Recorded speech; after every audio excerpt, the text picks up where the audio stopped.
Hello everyone and welcome audience. इतने दिनों से वीडियो बंद आ रही थी या फिर यूट्यूब पे वीडियो आ रही थी, तो इसके लिए मैं अपोलोजाइज करता हूँ क्योंकि थोड़े एकेडमिक्स के प्रेशर थे, डेट्स वाई।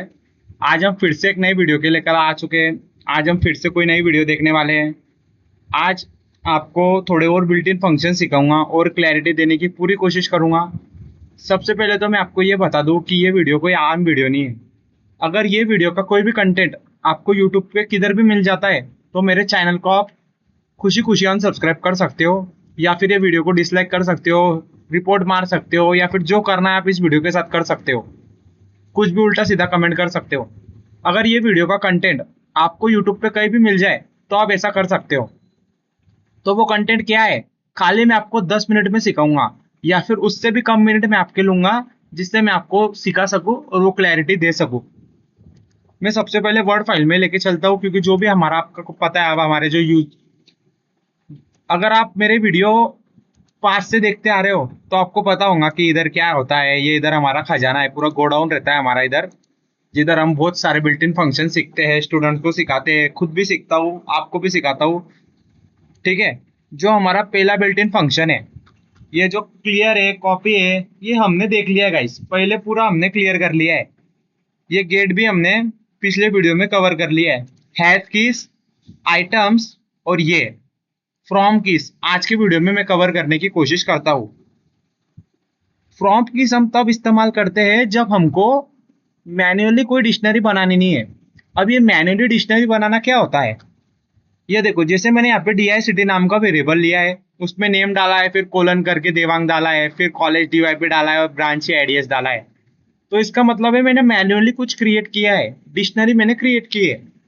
किसी चीज को ओवरकम करने के लिए फ्रॉम कीज का इस्तेमाल किया जाता है। हमको खाली इसको सेट ऑफ कीज देना है, यानी हमारी डिक्शनरी में इतनी इतनी कीज होने वाली है और वो की ये पर्टिकुलर वैल्यू होंगी। और ये फ्रॉम कीज नाम का फंक्शन हमारे रेडीमेड डिक्शनरी बना के दे देता है। इसको आपको पढ़ने की कोई जरूरत नहीं है, आप चाहे तो पढ़ सकते हो, लेकिन अगर मैं आपको इजी भाषा में समझाऊं तो हमको फ्रॉम कीज एक डिक्शनरी खुद ही बना के देता है हमारी रिक्वायरमेंट के अनुसार। हमको बस उसको दो चीज देनी होती है। पहला नाम है आर्ग्यूमेंट, उसको देना पड़ता है सेट ऑफ कीज। अब देखो यहाँ पे जो सब्जेक्ट था, वो सब्जेक्ट में सेट ऑफ कीज थी, देखो AI DS CS ML, और उसकी जो वैल्यू है मैंने कॉमा करके 32 दी है। बस मार्क्स नाम के डिक्शनरी वेरिएबल में मैंने इसको स्टोर किया और मार्क्स को प्रिंट करा लिया। जो भी अब सब्जेक्ट के अंदर जो पहला एलिमेंट था AI, उसको असाइन हो गई 32, DS को असाइन हो गई 32, CS को भी असाइन हो गई 32, और एंड सो ऑन, ML को भी असाइन हो गई 32। ज्यादा कुछ इतना हार्ड नहीं इसको समझना, और इसका इसका कुछ ज्यादा इस्तेमाल भी नहीं होता है। इसके वजह से ये जो है, मैं आपको इतना कुछ, ठीक है, इतना डीप में नहीं लेके चलता हूँ। ये गेट फंक्शन क्या करता है, कैसे ऑपरेंड करता है, इसके यूज कैसे होते हैं, ये मैंने पिछले वीडियो में आपको सिखाया है। अब देखो हैश कीज, मुझे बताओ, मान लो कि एक घर है डिक्शनरी नाम का, ये हैश कीज उससे समझाता हूँ। और उस घर में चोर घूम रहा है, बहुत बड़ा चोर है, वो चोर घूम रहा है। और वो जो घर है ना, वहां पे रोबोट्स लगे हैं, वहां पे AI लगे हैं। हमको बस एज अ पुलिस वो रोबोट को बोलना है कि ये जो चोर का मैं पर्टिकुलर नाम दे रहा हूँ, ये इस घर में है क्या, बताओ। तो वो जो रोबोट है, वो जो AI है, आपको खुद ब खुद आके बोल देगा कि ये जो पर्टिकुलर चोर है ये घर में नहीं है। मैंने पूरा कोना कोना चप्पा चप्पा छान मारा और ये चोर घर में है। ठीक उसी तरीके से आप ऐसा समझो, एक डिक्शनरी बनाई है मैंने जिसको मैं घर से डिनोट कर रहा हूँ कि वो मेरा घर है। अभी यहाँ पे जो मार्क्स है, वो की है महेश, उसकी वैल्यू है। रोल नंबर मार्क्स है महेश 92, उसकी वैल्यू है। और आगे आपको पता ही है। मैंने बस इतना ही बोला कि ये मार्क्स नाम का चोर है। मैं चोर को काय से डिनोट कर रहा हूँ, की से डिनोट कर रहा हूँ। मैं चोर को की से डिनोट कर रहा हूँ। क्या मार्क्स नाम का चोर उस डिक्शनरी में है क्या? सो देखो, डिक्शनरी हमारा एक घर है, पूरे डिक्शनरी में छान मारो, मार्क्स नाम का चोर आपको दिख रहा है क्या? और चोर यहाँ पे क्या है, चोर यहाँ पे की है। देख लो, आपका आंसर अंदर से आया होगा नहीं, इसके वजह से पाइथन में भी बोल दिया नहीं, नहीं है। इसके वजह से देखो आंसर क्या है यहाँ पे, मार्क्स इन डिक्शनरी फॉल्स।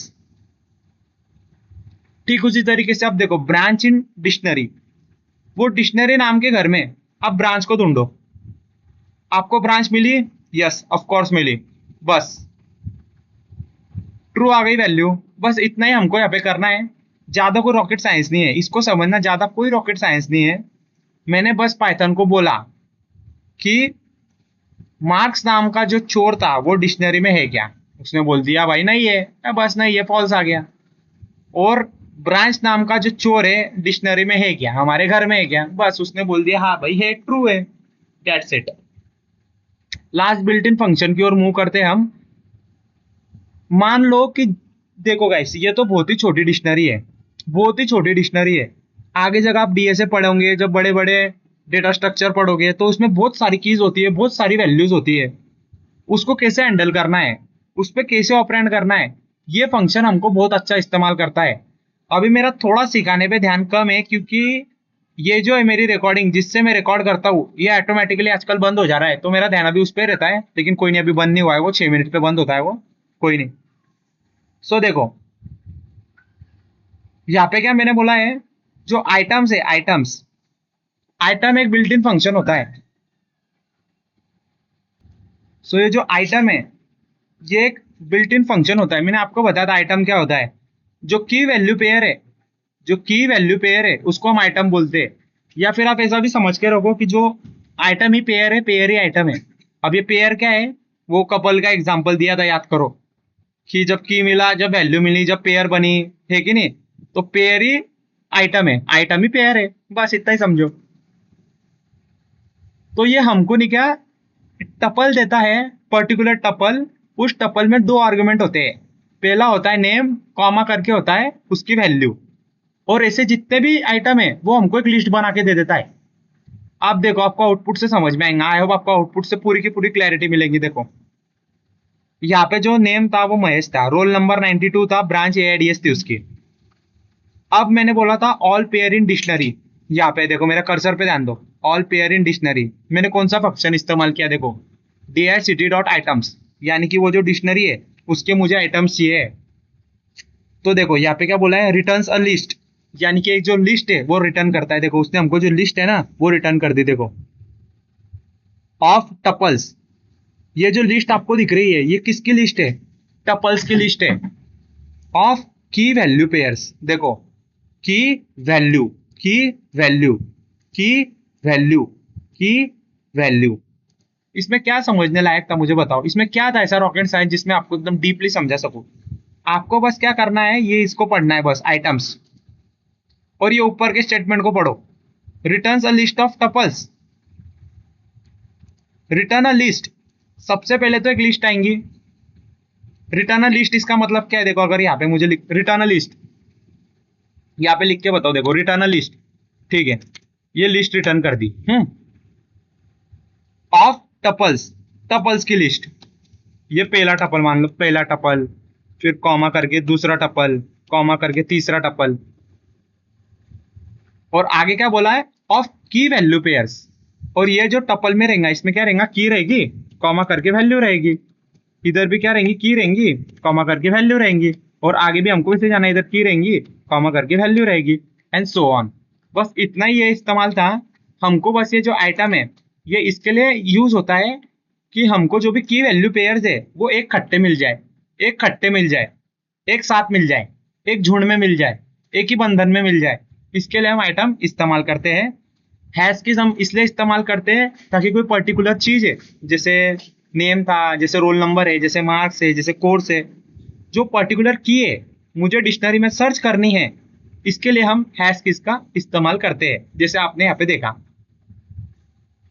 कि अगर मैं आपको एकदम सादा सा एग्जांपल दूं, तो आपको अगर ये पता होगा कि मैटप्लॉट लाइब्रेरी क्या होता है, नंपाई क्या होता है, पांडा क्या होता है, आपको अगर थोड़ा सा भी इस बारे में परिचय होगा, वैसे आगे आने वाला है ये। लेकिन मान लो कि मैंने डेटा साइंस पे काम कर रहा हूं, अब ये जो होता है ना पांडा, पांडा पांडा पांडा के अंदर, डिक्शनरी के अंदर डेटा रखा जाता है। वो डेटा कुछ भी हो सकता है, कुछ भी हो सकता है। वो एक्सेल पे, मतलब आप ऐसा समझो कि कोई कंपनी का हो सकता है, लेकिन वो डिक्शनरी के अंदर स्टोर किया जाता है, पांडा के अंदर। डेटा फ्रेम नाम का कोई फंक्शन होता है उसके अनुसार। सो अगर मुझे चेक करना है कि ये पर्टिकुलर कॉलम एक्सेल शीट का, एक्सेल शीट का कोई पर्टिकुलर कॉलम उसमें है क्या, तो बस मैं किसका इस्तेमाल करूंगा, ये, यानी उस एक्सेल सीट का मैं कॉलम दूंगा और पूछूंगा कि वो कॉलम है क्या डिक्शनरी में। क्योंकि एक्सेल शीट का अब वो जो भी है वो अब किधर आ चुका है, पाइथन प्रोग्रामिंग के अंदर आ चुका है। अब सिनेरियो याद करो, मैं बोलने की मेरा जो बात है ना उसके स्टैंड पॉइंट को समझो। डेटा साइंस के पर्सपेक्टिव से मैं आपको बात समझा रहा हूँ। मान लो कोई एक्सेल शीट है, एक्सेल शीट पे 10 रो है, 10 रो नहीं है, 10 कॉलम है। अब वो जो 10 कॉलम है उसको मैं डिक्शनरी में कन्वर्ट करूंगा। अब आप यहाँ पे सोचोगे कि एक्सेल का और डिक्शनरी का क्या कनेक्शन है। नहीं, मैं उस एक्सेल शीट को पाइथन के अंदर इंपोर्ट करूंगा। वो डेटा साइंस का पार्ट है, वो कैसे करते हैं वो आगे हम देखेंगे, लेकिन आप समझ के रखो कि उस एक्सेल शीट को मैं पाइथन के अंदर इंपोर्ट करूंगा और वो एक्सेल शीट को मैं डिक्शनरी में कन्वर्ट करूंगा। डिक्शनरी में कन्वर्ट कर दिया, अब क्या होगा कि वो जो उसके कॉलम है ना वो क्या बन जाएंगे, वो डिक्शनरी की कीज बन जाएंगी, वो डिक्शनरी की कीज बन जाएंगी। बस फिर अब एक्सेल में मैन्युअली ऐसा ढूंढने से अच्छा है कि आप मैन्युअली ढूंढ रहे हो कि ये कॉलम इसमें है क्या, है क्या, है क्या, है क्या। इससे अच्छा डायरेक्ट आपने उधर पाइथन पे इंपोर्ट किया है, उधर पाइथन पे कोड लिखो कि भाई ये पर्टिकुलर जो कॉलम है ये डिक्शनरी में है क्या, यानी उस फाइल में है क्या। वो आपको यस और नो का आंसर दे देगा। बस इसके लिए हैश की इस्तेमाल की जाती है। क्योंकि एक्सेल शीट में क्या है, कोई ऐसे गिने चुने तो रो होते नहीं है, गिने चुने कॉलम तो होते नहीं, कितने सारे कॉलम होते हैं। तो वो क्या मैनुअली ढूंढते हैं, ऐसा ढूंढते थोड़ी बैठेगा कि मुझे ये चाहिए ये चाहिए। दैट्स वाई पाइथन ने हमको ये फंक्शन देके रखा है कि वो जो कॉलम है ना एक्सेल शीट के वो कीज बन जाते हैं और उसकी मल्टीपल वैल्यूज बन जाती है फिर। और ये कॉपी क्या होता है, फ्रॉम कीज क्या होता है, ये हमको कोई सेट देना पड़ता है, इसको सेट ऑफ कीज देना पड़ता है और वो की वैल्यू असाइन करना पड़ता है। जैसे यहाँ पे सेट ऑफ कीज क्या था, ये पूरी की पूरी लिस्ट और उसकी वैल्यू मैंने असाइन कर दी, बस उसने मैन्युअली हमारे लिए क्रिएट कर दिया। सो देखो गाइस, आज का वीडियो बस इस पे डिपेंड था। 3 बिल्ट इन फंक्शन देखे। आने वाले वीडियो में आप एक्सप्लोर करोगे कीज क्या होता है, सेट डिफॉल्ट क्या होता है, अपडेट क्या होता है, एक्सेट्रा। तो अगर मैंने आपको शुरुआत में जैसे बोला था, ये पिछली वीडियो, पास्ट की वीडियो और ये जितना भी कंटेंट आपको यूट्यूब पे दिख जाए तो अनसब्सक्राइब कर देना। कभी सब्सक्राइब भी मत करना चैनल को, अनडिसलाइक कर देना वीडियो को। ये मैं आपको बोलता हूँ और ये चैलेंज करता हूँ।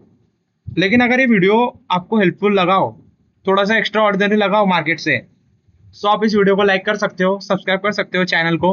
आने वाले पाइथन प्रोग्रामिंग के लिए आप इस चैनल से जुड़े रह सकते हो। DSA, data science, AI, ML, web सब इसी वीडियो पे आपको मिलेगा, इसी चैनल पे आपको मिलेगा। बाहर जाने की कोई जरूरत नहीं है क्योंकि कॉलेज तो कुछ कराती है ही नहीं, है ना। ये बात कितनी सच थी कमेंट करके बताओ। मिलते हैं अगले वीडियो में इसी एनर्जी के साथ। Thank you so much for the watching.